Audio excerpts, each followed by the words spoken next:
Author Chimamanda Adichie uses the phrase "single stories" to explain the overly simplistic and often false perceptions we form about individuals, groups, or countries. Today I'm describing my experience as a first-generation Mexican American in a world where social media, television, and politics have attempted to define my ancestors, who we are as people, and who I am as an individual. I vividly remember the experience at UCLA's Kirchhoff Coffee House. After leaving the science lecture hall and meeting my friend of Middle Eastern descent, a group of male Persians approached us.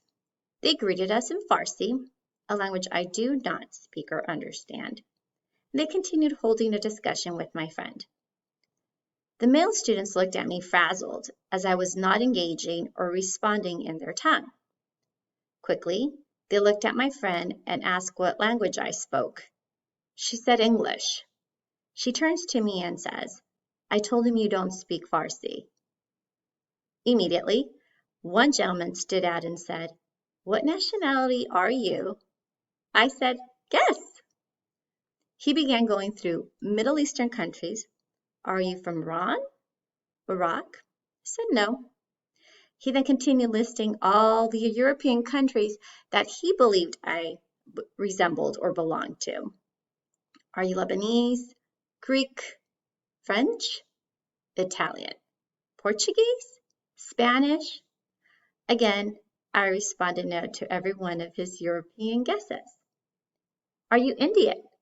He reluctantly moved to South America. I could tell that his tone was now of disbelief.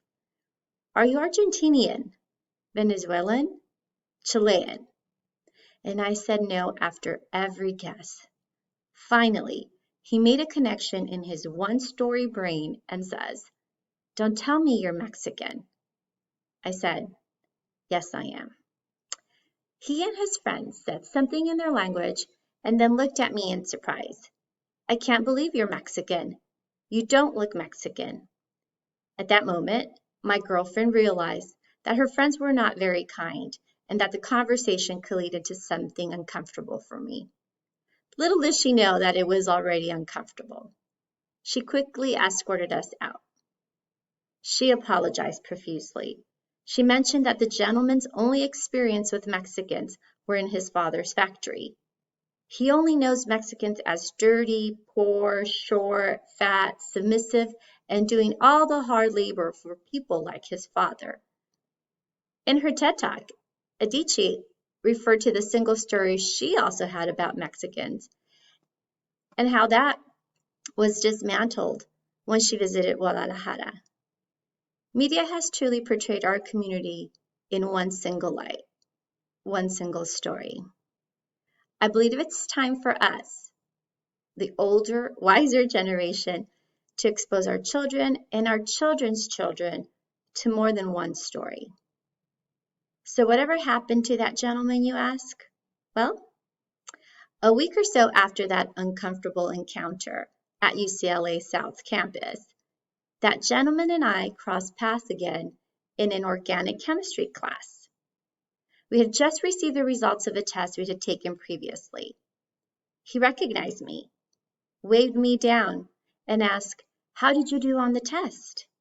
"I got a B," he said. I said, "This Mexican girl got an A." He gave me a warm smile, looked down as a simple apology, and we became great classmates after that.